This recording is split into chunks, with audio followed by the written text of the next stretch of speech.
बच्चों, कैसे हो आप सब। तो बेटा, अभी तक हमने डीकेएनएफ ब्लॉक एलिमेंट्स में बहुत सारे ट्रेंड्स को कवर कर लिया था। नाउ मतलब रोज ही हम बहुत इंपॉर्टेंट टॉपिक्स को कवर कर रहे हैं, इंपॉर्टेंट ट्रेंड्स को कवर कर रहे हैं, लेकिन आज जो ट्रेंड है that is most difficult to understand.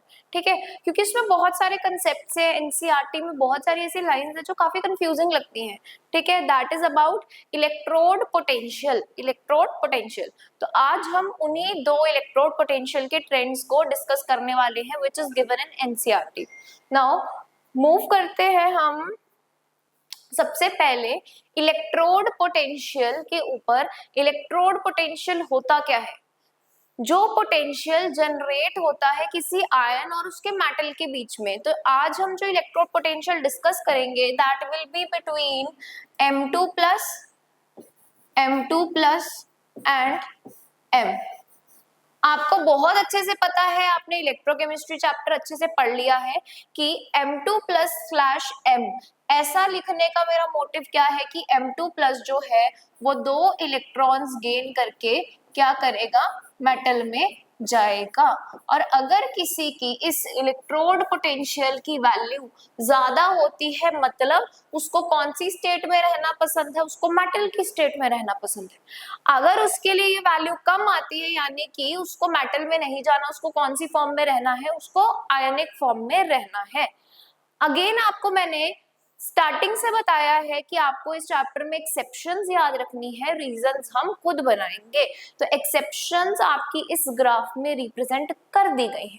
ठीक है, लेकिन सबसे पहले डिस्कस कर लेते हैं M2+ से M की जर्नी, या मैं कहूँ M से M2+ की जर्नी। तो अगर बात करें हमें मेटल से, मेटल किस फॉर्म में होता है, सॉलिड फॉर्म में होता है, हमें किस फॉर्म में जाना है, हमें M2+ की फॉर्म में जाना है, वो भी गैसियस स्टेट में। तो हमें क्या क्या करना पड़ेगा। अब यहाँ पर बात आती है सबसे पहले डेल्टा H की, कि इस रिएक्शन का डेल्टा H कितना होगा। अगर ये रिएक्शन सपोर्ट कर रही है लेस एनर्जी को, लॉस ऑफ एनर्जी को, तो आपका आयन बनेगा। अगर एनर्जी का गेन हो रहा है तो आयन नहीं बनेगा, मेटल फॉर्म डोमिनेंट होगा। ठीक है, अब सबसे पहली चीज जो आती है दैट इज मेटल सॉलिड से हम उसको कहाँ लेके जाएंगे, गैसियस तक। अब यहाँ पर हम इसको क्या बोल सकते हैं, हम इसको सब्लिमेशन एनर्जी बोल सकते हैं, हम इसको हीट ऑफ एटमाइजेशन भी बोल सकते हैं। So it will B sublimation energy, sublimation energy और हीट ऑफ एटमाइजेशन। ठीक है, अब अगर हमें इसको M से, इसको थोड़ा सा, अब हमें क्या करना है, हमें इससे दो इलेक्ट्रॉन्स निकलवाने हैं। तो सबसे पहले मैं क्या करूंगी, इससे एक इलेक्ट्रॉन निकलवाऊंगी, एक इलेक्ट्रॉन निकलवाऊंगी। तो क्या लगेगी आयनाइजेशन एनर्जी 1। फिर मैं इससे दूसरा इलेक्ट्रॉन निकलवाऊंगी, क्या लगेगी आयनाइजेशन एनर्जी 2। और लास्ट में बेटा आपके पास, लास्ट में आपके पास एक चीज आएगी कि हमें इसकी सोल्यूशन फॉर्म में स्टेबिलिटी देखनी है। हमें M2+ आयंस की किसमें देखनी है, सोल्यूशन फॉर्म में स्टेबिलिटी देखनी है, यानी कि क्या देखेंगे कि एक्वस में कितना स्टेबल है या नहीं। तो जब कोई आयन गैसियस से एक्वस फेज में जाता है तो वहां पर वाटर मॉलिक्यूल्स के साथ जो इंटरेक्शन होती है उस वजह से हाइड्रेशन एनर्जी का रिलीज होता है। यानी कि इस स्टेप में जो एनर्जी रिलीज होगी वो कौन सी होगी, हाइड्रेशन एनर्जी। कौन सी एनर्जी, हाइड्रेशन एनर्जी। और जो इन स्टेप्स में एनर्जी होगी वो कौन सी होगी, IE1 and IE2। I hope ये क्लियर है। हमें मेटल से मेटल 2 पॉजिटिव में जाना है, कौन सी फॉर्म में, एक्वस फॉर्म में। तो हमें क्या करना पड़ेगा, सबसे पहले उसके एटम्स बनाने पड़ेंगे, यानी कि हीट ऑफ एटमाइजेशन। देन एक इलेक्ट्रॉन को लूज करवाएंगे तो आयनाइजेशन एनर्जी 1। देन उसके बाद आएंगे दो इलेक्ट्रॉन्स, तो ionisation energy 2, then hydration energy. समझ में आया यहाँ तक सबको। अब एक चीज आपको यहाँ पर मैं बता दूं कि हाइड्रेशन एनर्जी होती क्या है। हाइड्रेशन एनर्जी होती है जब हमारे मेटल के आयंस को वाटर मॉलिक्यूल्स सराउंड कर लेते हैं। जब हमारे मेटल के आयंस को वाटर मॉलिक्यूल्स सराउंड कर लेते हैं, लेट्स से वाटर मॉलिक्यूल्स, तो क्या होता है, तो एनर्जी का रिलीज होता है। अब वो एनर्जी का रिलीज कब कितना होगा वो किस पर डिपेंड करेगा। अगर कोई मेटल का आयन स्मॉल साइज का है और उसके ऊपर 2+ चार्ज है, it will be more dense as compared to large size ion having 2+ charge. अगर मैं बड़े एटम और छोटे एटम की बात करूं, चार्जेस दोनों के पास 2+ है, तो ज्यादा डेंस चार्ज किसके ऊपर होगा, जो स्मॉल साइज्ड है। तो स्मॉल साइज्ड ज्यादा चार्ज डेंसिटी होने की वजह से हाइड्रेशन एंथैल्पी उस केस में ज्यादा रिलीज होगी, क्योंकि वो ज्यादा वाटर मॉलिक्यूल्स को अपनी तरफ अट्रैक्ट करेगा। तो क्या कहते हैं हम, साइज छोटा, चार्ज डेंसिटी ज्यादा, चार्ज डेंसिटी ज्यादा तो हाइड्रेशन एनर्जी का लॉस भी ज्यादा, हाइड्रेशन एनर्जी का लॉस भी ज्यादा। अब यहाँ पर एक चीज की ध्यान देना कि जो डेल्टा एच फॉर्मेशन है इस पर्टिकुलर मेटल से M2+ में जाने के लिए क्या क्या इंक्लूड कर रही है। एक तो आपकी हीट ऑफ एटमाइजेशन है, then ionisation energy 1, then ionisation energy 2 and then hydration energy. ये एनर्जीज आपकी इंक्लूड हो रही है। अगर मैं बात करूं कि किसी मेटल को मेटल 2+ यानी कि आयनिक फॉर्म में जाना है तो ओवरऑल एनर्जी का लॉस होना चाहिए। तो मतलब मैं क्या कह सकती हूं कि ये 3 एनर्जीज तो हमें देनी है। हीट ऑफ एटमाइजेशन देनी पड़ेगी सॉलिड से गैस जाने के लिए, आयनाइजेशन एनर्जी अगेन देनी पड़ती है, एंडोथर्मिक प्रोसेस है, यानी कि ये सारी एनर्जीज तो क्या है, पॉजिटिव। हमें जो आउटपुट मिल रहा है वो क्या है, हमारी hydration energy which is negative. मतलब M2+ में वही मेटल रहना चाहेगा जिसकी हाइड्रेशन एनर्जी इन तीनों को कंपनसेट कर देगी। क्या करेगी, हाइड्रेशन एनर्जी इन तीनों को कंपनसेट कर देगी। तो हम क्या लिखेंगे, आयनिक फॉर्म, आयनिक फॉर्म कब डोमिनेंट होगी, आयनिक फॉर्म डोमिनेंट तब होगी जब hydration energy compensates IE1, IE2 and heat of atomization, IE1, IE2 and heat of atomization। अब along the period जा रहे हैं, along the period साइज छोटा हो रहा है तो दो फैक्टर्स आ रहे हैं। एक, हाइड्रेशन एनर्जी का लॉस ज्यादा होगा क्योंकि साइज छोटा हो रहा है। दूसरा, अगर साइज छोटा हो रहा है तो इलेक्ट्रॉन को निकालना भी मुश्किल हो जाएगा, यानी कि दोनों फैक्टर्स कट टू कट चल रहे हैं। क्या क्या, एक तो आयनाइजेशन एनर्जी बढ़ रही है और दूसरा हाइड्रेशन एनर्जी बढ़ रही है। मतलब अब यहाँ पर कंपैरेटिव स्टडी चलेगी। तो हम क्या करेंगे, हम एक्सेप्शंस को याद करेंगे और एक्सेप्शंस को याद करके हम क्या रीजन देंगे, यहाँ से रीजन देंगे कि अगर उसकी आयनिक फॉर्म स्टेबल हुई मतलब हाइड्रेशन एनर्जी ने कंपनसेट कर दिया इसको। अगर उसकी आयनिक फॉर्म स्टेबल नहीं है यानी कि उसको आयनाइज करने के लिए ज्यादा मुश्किल हो रहा था, तो मतलब हाइड्रेशन एनर्जी का लॉस कम हुआ होगा। आई होप ये फैक्टर्स आपको क्लियर है। तो अलोंग द पीरियड दोनों चीजें बढ़ेंगी, आयनाइजेशन एनर्जी भी बढ़ेगी और दूसरा हाइड्रेशन एनर्जी भी बढ़ेगी। अब हमें इनको कंपेयर करना है, एक बार इसे अच्छे से नोट डाउन कर लीजिए।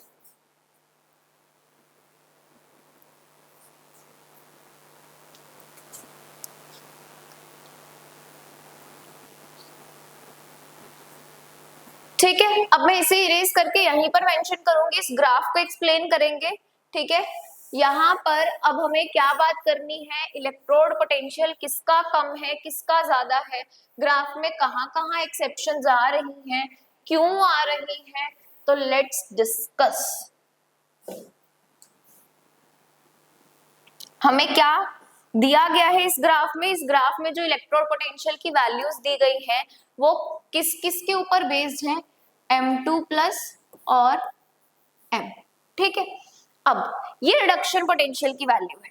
रिडक्शन पोटेंशियल की वैल्यू, यानी कि आयनिक फॉर्म से कौन मेटल फॉर्म में जाना चाह रहे हैं। जिसकी वैल्यू हमें इंक्रीजिंग दिख रही है उसका मतलब क्या है कि उसकी मेटेलिक फॉर्म ज्यादा स्टेबल है। जिसकी वैल्यू कम हो रही है कई जगह पर, यानी कि उसकी आयनिक फॉर्म ज्यादा स्टेबल है। अब कंपेयर कर लेते हैं। सबसे पहले ये ग्राफ में आप ये देख सकते हो कि कुछ वैल्यूज 0 से नीचे हैं और एक वैल्यू 0 से ऊपर है। इलेक्ट्रोड पोटेंशियल 0 किसके लिए होता है? तो हमने इलेक्ट्रोकेमिस्ट्री में पढ़ा है, it is for hydrogen electrode. Hydrogen के लिए वैल्यू 0 ली जाती है रेफरेंस। अगर कोई वैल्यू रिडक्शन की उससे नीचे है, मतलब जितने भी उसके नीचे नेगेटिव वैल्यू पोजेस कर रहे हैं वो सभी हाइड्रोजन के मुकाबले ऑक्सीडाइज होंगे और हाइड्रोजन क्या होगा? रिड्यूस होगा। यानी कि वो मेटल्स आपके एसिड के साथ हाइड्रोजन गैस को रिलीज करेंगे। और जिनकी वैल्यू पॉजिटिव में है, यानी कि रिडक्शन की वैल्यू पॉजिटिव, मतलब वो खुद रिड्यूस होंगे और हाइड्रोजन ऑक्सीडाइज्ड फॉर्म में रहेगा, यानी कि एसिड के साथ वो सारे आपके आयंस जो है वो हाइड्रोजन गैस लिबरेट नहीं करेंगे। तो जितनी भी यहाँ पर आपको वैल्यूज नीचे दिख रही हैं ये कौन कौन है, मैं इसको थोड़ा बोल्ड कर देती हूँ अगर आपको विजिबल नहीं है। यहाँ पर आपके पास टाइटेनियम है, यहाँ वनेडियम है, क्रोमियम है, मैंगनीज, आयरन, कोबाल्ट, निकल, कॉपर और जिंक। ठीक है। अब जितने भी आपके इस नेगेटिव वैल्यू पोजेस कर रहे हैं, नेगेटिव रिडक्शन पोटेंशियल है जिन भी केसेस में नेगेटिव रिडक्शन पोटेंशियल है, यानी कि ये ऑक्सीडाइज होंगे और हाइड्रोजन को क्या करेंगे? रिड्यूस करेंगे। सो ये क्या एक्ट करेंगे? ये रिड्यूसिंग एजेंट का काम करेंगे और हाइड्रोजन गैस लिबरेट करेंगे with mineral acids. Liberate H2 with mineral acids. I hope ये चीज क्लियर है। अब इसमें एक ही एग्जांपल है कॉपर की। कॉपर जो है उसके लिए वैल्यू पॉजिटिव में, यानी कि it will not act as reducing agent, it will act as oxidising agent, यानी कि खुद को रिड्यूस रखेगा, कॉपर की फॉर्म में ही रहना चाहेगा। अगेन बार बार बोल रही हूँ, जिसके लिए वैल्यू ऊपर जा रही है यानी कि उसका मेटल फॉर्म ज्यादा स्टेबल है, जिसके लिए वैल्यू कहीं कम हो रही है उसका M2+ वाला फॉर्म ज्यादा स्टेबल है।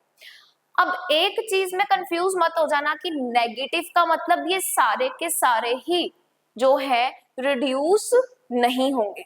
अगर आपस में कंपैरिजन करें तो एक रिड्यूस और दूसरा ऑक्सीडाइज हो सकता है। ठीक है। अब यहाँ पर अगर मैं एक्सेप्शंस की बात करूं, अब आप इस ग्राफ को अगर ऑब्जर्व करोगे तो ये ग्राफ ऊपर जा रहा है और क्रोमियम पे बहुत हाई वैल्यू आ रही है। क्रोमियम पे बहुत हाई वैल्यू आ रही है, तो क्रोमियम में ऐसा क्या हुआ? क्रोमियम के लिए बहुत हाई वैल्यू, यानी कि क्रोमियम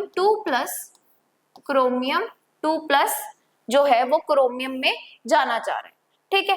नेक्स्ट अगर मैं बात करूं तो मैंगनीज के लिए वैल्यू अगेन जो है बहुत ज्यादा डिक्रीज हो गई है, बहुत ज्यादा डिक्रीज हो गई है। तो इस डिक्रीज का रीजन क्या है?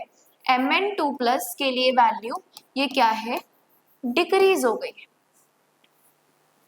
वैल्यू डिक्रीज्ड, E0 डिक्रीजेस, यानी कि इसकी कौन सी फॉर्म स्टेबल है? इसकी M2+ की फॉर्म स्टेबल है। क्यों स्टेबल है देख लेते हैं। Mn2+ में ऑक्सीडेशन स्टेट 2+ है, तो इसकी कॉन्फ़िगरेशन क्या हो जाएगी? मैंगनीज की क्या होती है? 3d5 4s2, तो Mn2+ की क्या हो जाएगी? 3d5 which is half filled. तो यही रीजन था इसके नीचे जाने का। हाफ फिल्ड होने की वजह से इसकी आयनाइजेशन एनर्जी कम हो गई।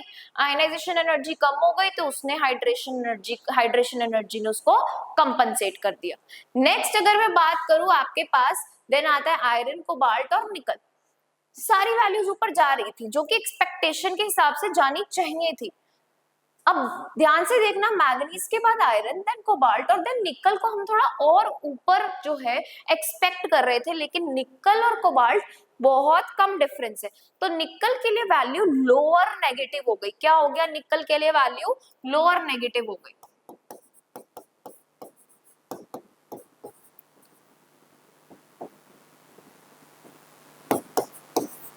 अब वो क्यों हो गई?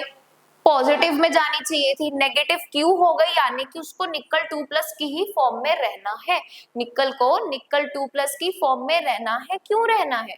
अब ध्यान से देखना, निकल 2+ से ही पूछ लेते हैं, क्या पता उसकी ऑक्सीडेशन स्टेट अच्छी खासी हो कि उसको जो है मेटल से जो है आयनिक फॉर्म में जाना है। तो निकल, आयरन, कोबाल्ट, निकल, क्या हो जाएगा आपके पास, आर्गन 3d8। बट मैम इसमें तो हमें कुछ ऐसा लिख नहीं रहा है कि निकल को 2+ फॉर्म इतनी ज्यादा पसंद आ रही है, तो फिर क्या रीजन हो सकता है आयनिक फॉर्म स्टेबल होने का, क्या रीजन हो सकता है, हाइड्रेशन एनर्जी ने आयनाइजेशन एनर्जीज को कंपनसेट कर दिया। क्या कहेंगे हम, हाइड्रेशन एनर्जी, हाइड्रेशन एनर्जी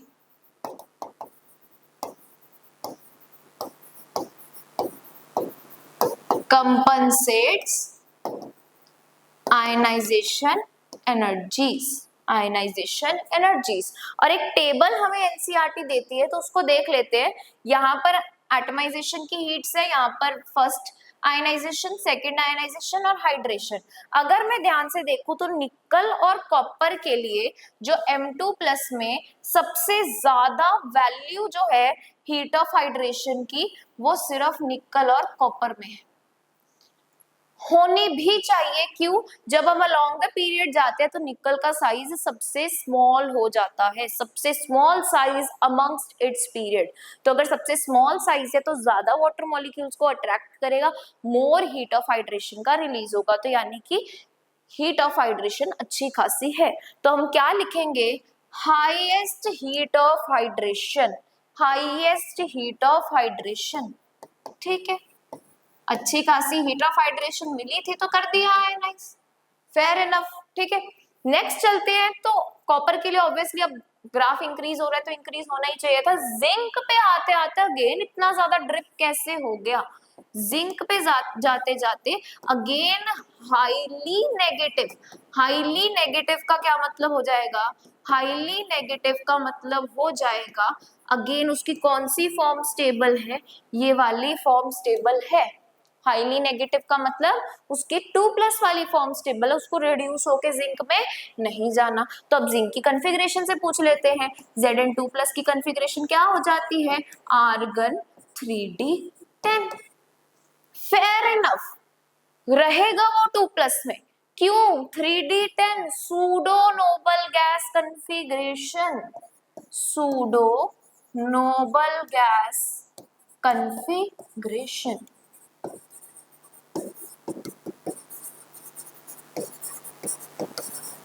तो उसका आयनिक फॉर्म में रहना जो है वो मोर प्रेफरेबल होगा। ठीक है, आई होप यहाँ तक ये तीन आपको एक्सेप्शंस क्लियर है। कहाँ कहाँ मैग्नीज पे ड्रिप आया, निकल पे थोड़ी और हाई होनी चाहिए थी, वैल्यू हाईली नेगेटिव हो गई। जिंक पे भी अगेन वैल्यू हाई जानी थी, बिल्कुल नेगेटिव चली गई। तो ये तीन केसेस हमने डिस्कस कर लिए।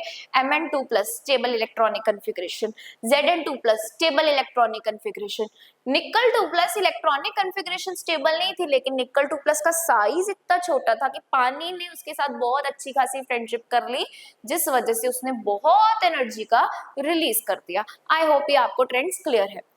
अब लास्ट बात जो हमारी यहाँ पर आ रही है दैट इज अबाउट, अब मैं इसको इरेज कर रही हूँ बेटा, वीडियो को पॉज करके आप इसको नोट कर लेंगे।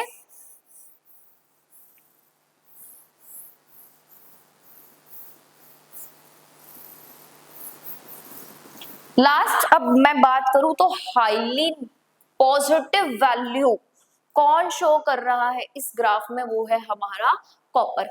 Highly positive value, highly positive electrode potential किसका, कॉपर 2+ से कॉपर में जाने का मतलब कॉपर 2+ को बहुत जल्दी है कॉपर में जाने की, कॉपर 2+ को बहुत जल्दी है कॉपर में जाने की, क्योंकि वैल्यू हाईली पॉजिटिव है। अब वो क्यों है, अब ध्यान देते हैं। कॉपर को पहले तो क्या बनाना पड़ेगा, कॉपर सॉलिड से कॉपर गैसियस, ठीक है, डेल्टा H एटमाइजेशन। फिर उसको हमें लेके जाना पड़ेगा कॉपर प्लस तक। कौन सा सिस्टम? 3d10 system. ठीक है, आयनाइजेशन एनर्जी 1 लगेगी। फिर हमें उसको कहाँ तक लेके जाना पड़ेगा? फिर आयनाइजेशन एनर्जी 2 देके हमें उसको कॉपर 2 प्लस तक लेके जाना पड़ेगा। फिर हमें उसको जो है एक्वस फॉर्म में हाइड्रेशन एनर्जी मिलेगी। अब होता क्या है, इतना सब कुछ करने के बाद जो हाई हाइड्रेशन एनर्जी है वो उसको कंपनसेट नहीं कर पाती। इतने सारी चीजों को हाइड्रेशन एनर्जी ने कंपनसेट नहीं किया, तो हम क्या लिखेंगे? Hydration energy does not compensates atomization, ionization energy 1 and ionization energy 2, क्योंकि इन सब का सम क्या था? बहुत ज्यादा था। हाइड्रेशन एनर्जी का लॉस उसके कंपैरिजन में बहुत कम था, तो इसलिए कॉपर जो है वो कॉपर की फॉर्म में 2+ की फॉर्म में नहीं, कॉपर की फॉर्म में रहना ज्यादा पसंद करेगा। आई होप ये सबको क्लियर है। एक चीज बात जो हम यहाँ पे डिस्कस करेंगे कि कॉपर का हाईली पॉजिटिव इलेक्ट्रोड पोटेंशियल है, यानी कि copper will not liberate H2 from mineral acids. Mineral acid से तो ये जो है आपका क्या लिबरेट नहीं करेगा? ये हाइड्रोजन गैस को लिबरेट नहीं करेगा। But there is one exception कि कॉपर जो है it reacts with dilute HNO3। Again hydrogen gas तो ये नहीं देगा, लेकिन एसिड के साथ जरूर रिएक्ट करेगा और रिएक्ट करके क्या बनाएगा? CuNO3 whole twice plus NO plus H2। Whereas अगर मैं इसको कंसंट्रेटेड HNO3 के साथ ले लेती हूँ तो कंसंट्रेटेड HNO3 के साथ भी ये हमें कॉपर नाइट्रेट, बट यहाँ पर नाइट्रोजन मोनोक्साइड नहीं, नाइट्रोजन डाइऑक्साइड बनाएगा और वाटर मॉलिक्यूल को देगा। तो ये चीज का ध्यान रख लेना। एक केस में क्या है, आपके पास NO है, किसमें? डाइल्यूट HNO3 में, और एक केस में NO2 है। Although it will not react with acids to give hydrogen gas because it will not oxidize, it will reduce, यानी कि वो reduced फॉर्म में रहना चाहेगा, वो ऑक्सीडाइज नहीं होगा। आई होप कॉपर की कहानी आपको क्लियर है। अब कॉपर की एक बहुत स्पेशल फीचर और है, कॉपर का बहुत स्पेशल फीचर और है जो कि समझ में थोड़ा कम आता है। क्यों? इसको मैं इरेज कर रही हूं। समझ में थोड़ा कम इसीलिए आता है, देख लेते हैं हम।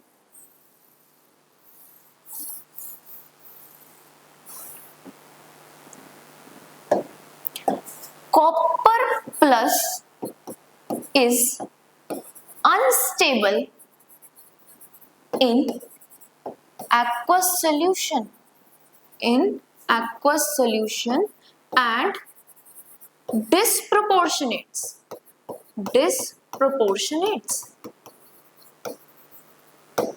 कॉपर प्लस जो है वो aqueous solution में स्टेबल नहीं है, डिस्प्रोपोर्शनेट होके Cu2 प्लस और Cu बना ले रहे। क्या बना रहे? एक आयनिक फॉर्म 2 प्लस और एक कॉपर। अब यहाँ पर क्या है, अगर मैं बात करूं तो कॉपर प्लस तो 3d10 है और कॉपर 2 प्लस 3d9 है। कॉपर 2 प्लस क्या है? 3d9। तो यहाँ क्या चक्कर पड़ रहा है कि हमने इस ग्राफ में तो ये देखा कि कॉपर को कॉपर की फॉर्म में रहना है, लेकिन कॉपर प्लस इजीली डिस्प्रोपोर्शनेट कर रहा है ताकि वो Cu2 प्लस बना दे, और हम क्या कह रहे हैं कि Cu2 प्लस स्टेबल है। तो यहाँ पर अगर मैं बात करूं कॉपर प्लस को अगर कॉपर 2 प्लस में जाना है तो क्या केस हो जाएगा? 3d10 से 3d9।